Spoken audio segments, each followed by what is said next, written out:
श्रावण मास महात्म कथा 17वें अध्याय के अंतर्गत ईश्वर बोले, हे देवेश, अब मैं शुभ पवित्रारोपण का वर्णन करूंगा।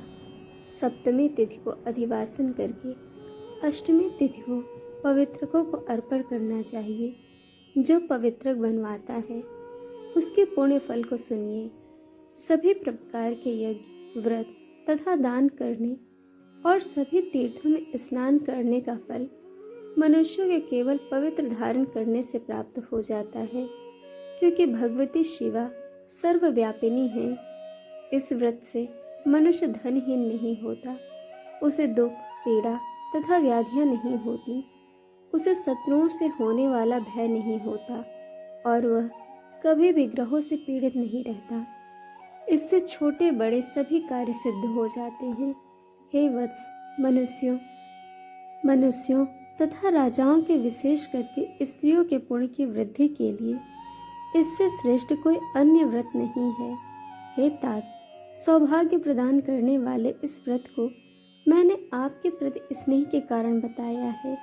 हे ब्रह्मपुत्र, श्रावण मास के शुक्ल पक्ष की सप्तमी तिथि को अधिवासन करके देवी के प्रति उत्तम भक्ति से संपन्न वह मनुष्य सभी सामग्रियों से युक्त होकर सभी पूजा द्रव्यों, गंध, पुष्प, फल आदि अनेक प्रकार के नैवेद्य तथा वस्त्राभरण आदि संपादित करके इनकी शुद्धि करे।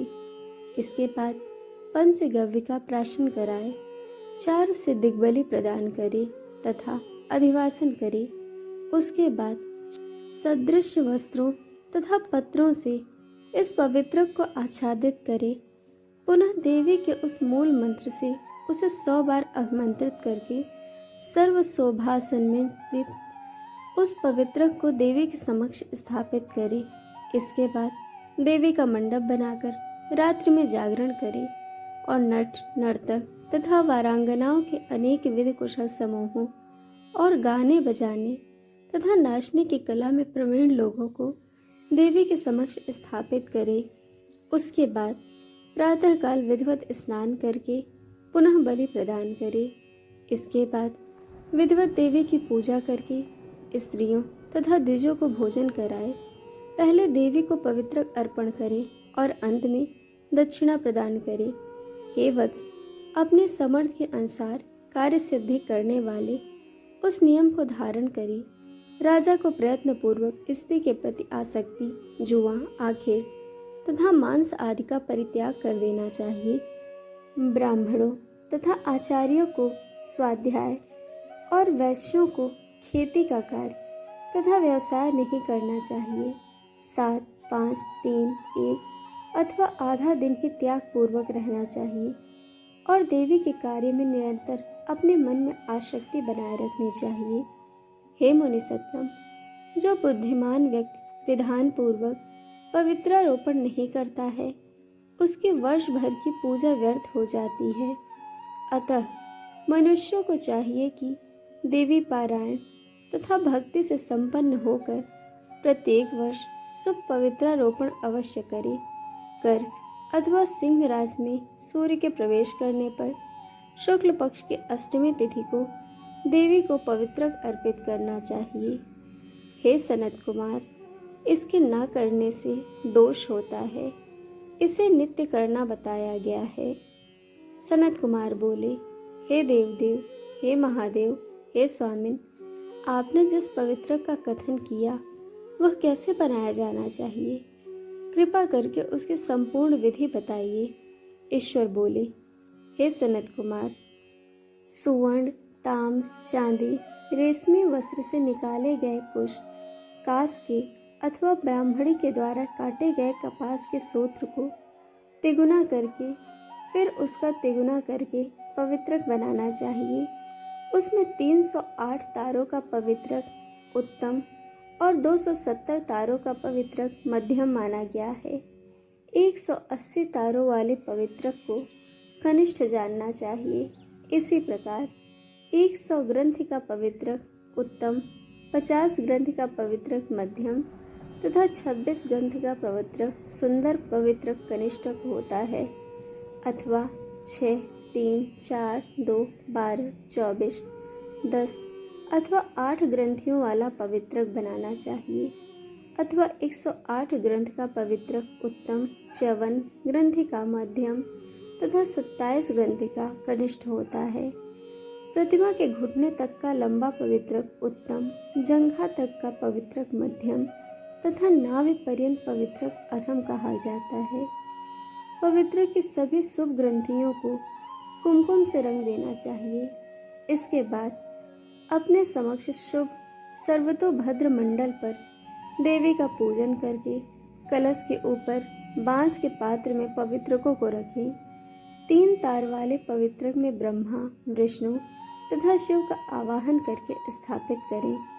इसके बाद का सुनिए। 9 तार के पवित्रक में ओंकार, सोम, अग्नि, ब्रह्म, समस्त नागों, चंद्रमा, सूर्य, शिव तथा विश्व देवों की स्थापना करें।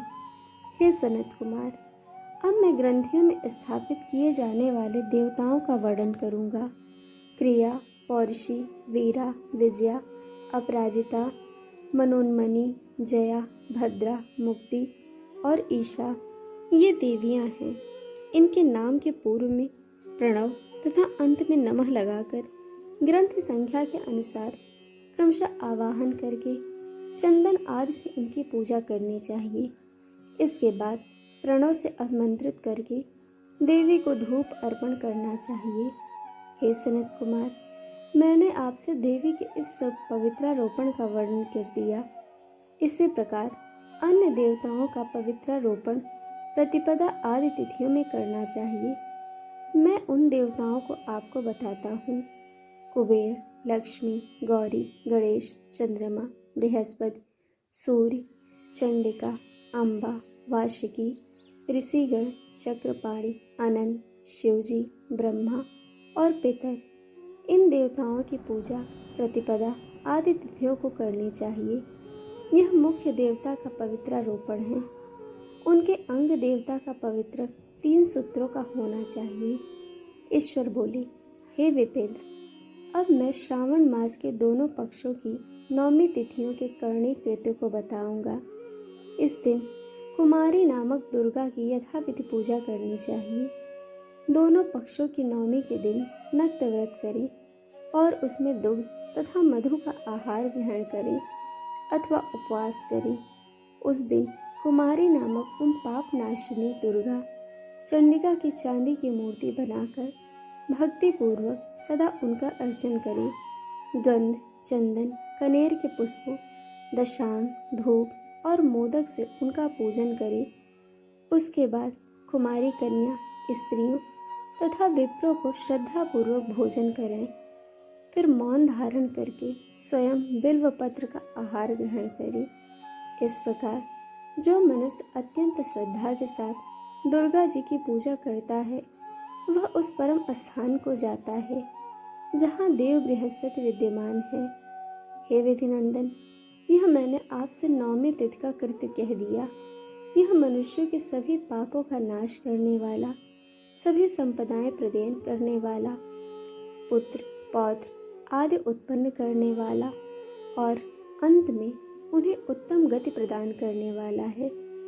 इस प्रकार श्री स्कंद पुराण के अंतर्गत ईश्वर शरद कुमार संवाद में श्रावण मास महात्म्य में अष्टमी तिथि को देवी पवित्रारोपण नामक 17वां अध्याय पूर्ण हुआ।